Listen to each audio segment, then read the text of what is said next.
Seconde et dernière partie de l'histoire de la Philharmonique lassailloise. Le précédent épisode se terminait par un double drame. La disparition quasi simultanée, au cours de la dernière semaine de l'année 1922, du président Édouard Pons et du chef de musique Marius Silvy. Dès le début de l'année 1923, le conseil d'administration va devoir chercher un nouveau président. On va le trouver en la personne de M. Marius Ayau, un instituteur exigeant et autoritaire qui enseigna à des générations d'enfants de l'école Martigny. C'est lui qui avait fait passer le certificat d'études à mon père, Marius Autran, en 1922, et c'est lui qui avait déjà fait passer le certificat d'études à mon grand-père, Simon Autran, en 1899. Donc une personnalité seinoise bien connue, d'autant qu'il était aussi président des boulomanes seinois et qu'il était lui-même musicien au pupitre des cornets à piston. Ce choix de Marius Ayau va se révéler excellent pour la seinoise, car il va la présider pendant plus de 20 ans. Et, disons-le, il va même la mener d'une poigne de fer. Mais il faut aussi un nouveau chef de musique. Ce sera César Castel, un remarquable musicien, oboïste à l'opéra, par ailleurs chef d'un petit orchestre à Toulon et aussi professeur au conservatoire. Dans ce nouveau contexte, la seinoise retrouve rapidement les sommets de la gloire. Ainsi, au concours international de Cannes de 1925, parmi 134 formations et près de 7000 musiciens, la seinoise remporte encore 3 premiers prix et 3 palmes d'or. L'événement sera si mémorable qu'un grand tableau va être confectionné et il est toujours exposé 90 ans plus tard dans la salle de la seinoise avec les photos sous verre de tous les participants à ce concours de Cannes, avec bien sûr la photo du père de la seinoise, Marius Godemar. Malheureusement, le chef Castel, dont on a vu qu'il avait de multiples activités, trop d'activités en fait, va quitter la seinoise après seulement 3 ans. Ce qui va être à l'origine d'un clash et d'une inimitié durable avec l'irascible président Ayau. C'est un autre musicien, tout aussi talentueux, d'origine italienne, qui va alors diriger la seinoise, François Taliani, qui était déjà à l'origine un orchestre de jeunes, la Seinoisette. Et il va tenir la baguette de la Philharmonique, la seinoise, pendant 13 ans. De 1925 à 1938, malgré bien des frictions entre le chef Taliani et le président Ayau, que l'on accuse de se comporter parfois en dictateur, ce sera quand même une période faste pour la seinoise, avec de nombreux concerts et des excursions inoubliables dans les villages du Var. Mais la Seconde Guerre mondiale, avec l'occupation allemande et les bombardements qui vont détruire 65% de notre ville, faire de nombreuses victimes civiles, ceci va de nouveau perturber les activités musicales.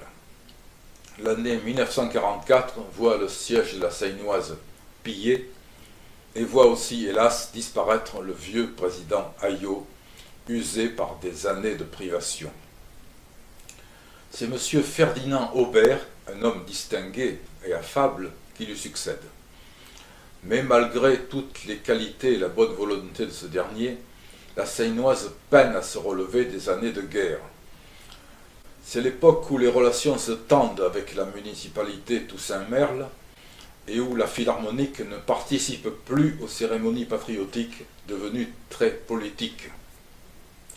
Bien qu'on entende encore la seinoise jouer lors des cérémonies de lancement de bateaux par les chantiers de la Seine, c'est alors un simple tourne-disque qui remplace les musiciens pour jouer la Marseillaise au monument aux morts. C'est aussi l'époque du retour de la vieille rivalité entre la seinoise et l'autre musique locale, l'Avenir seinois, entraînant finalement l'affaiblissement de chacune d'elles. En 1948, le chef Taliani meurt, et en 1951, le président Aubert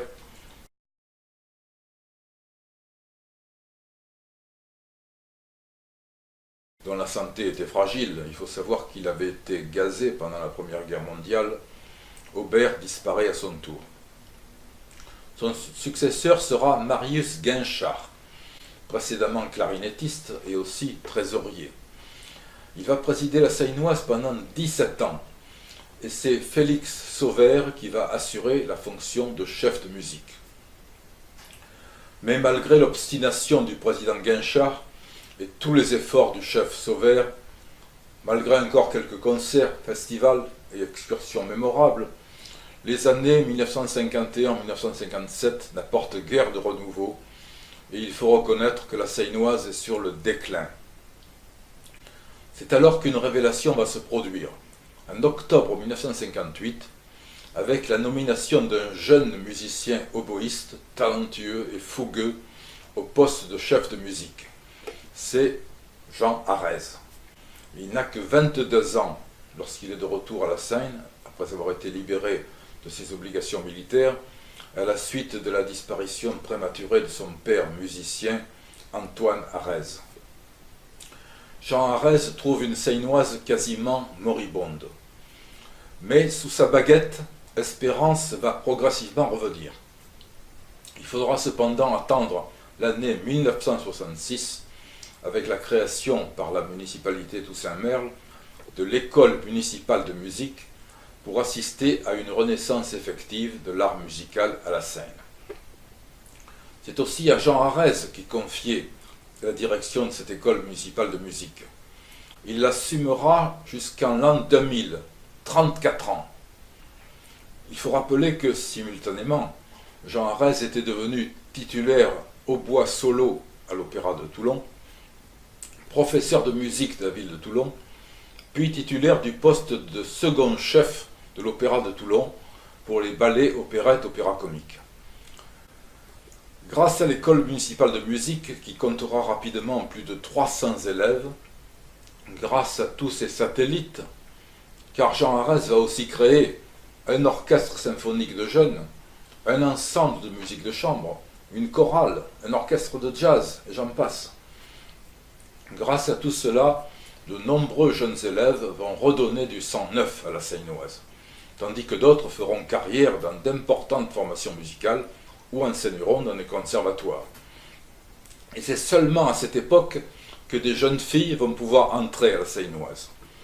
1968 à 1974, les présidences successives d'Alex Perret, 1974 à 1992, tous deux adjoints au maire, vont encore permettre à la Seine-et-Oise de se renforcer, de renouer de bonnes relations avec la municipalité et de se replacer au plus haut niveau des formations musicales de la région, avec chaque année les grands concerts traditionnels de printemps, été, Sainte-Cécile. En 1980, on fête le 140e anniversaire de la Seine-et-Oise.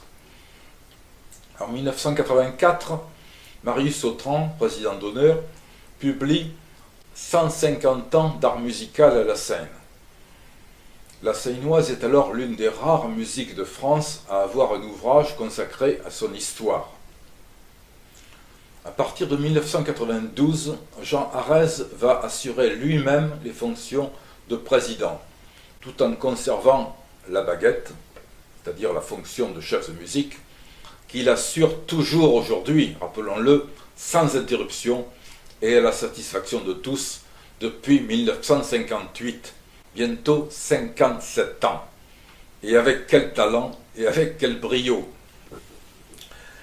Grâce au travail acharné, à la remarquable culture musicale, à l'autorité et au style de Jean Arez, la Seine-et-Oise est devenue ce que nous connaissons aujourd'hui, une musique qui permet d'atteindre tous les publics, du classique à la variété populaire, les opérettes, en intégrant sans cesse des genres nouveaux, en passant par les musiques de film, les compositeurs contemporains, les compositeurs locaux, tout en ayant la préoccupation constante du sens poétique de la musique.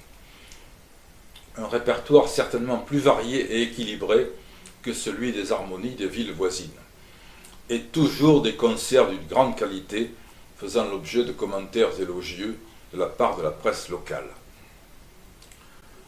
En 2010, à l'occasion du 170e anniversaire de la Philharmonique, le livre d'histoire de la Seine-et-Oise est réactualisé sous le titre de 170 ans de passion musicale à la Seine.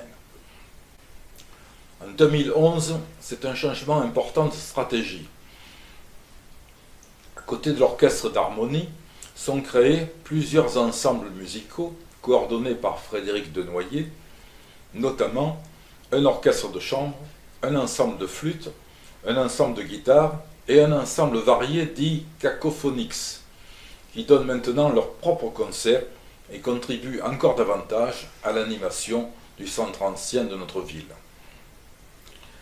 Certes, la Seine-et-Oise rencontre encore bien des problèmes, notamment financiers, face à la nécessité de rénover son local historique quelque peu vieillot, car il accuse maintenant ses 93 ans d'âge.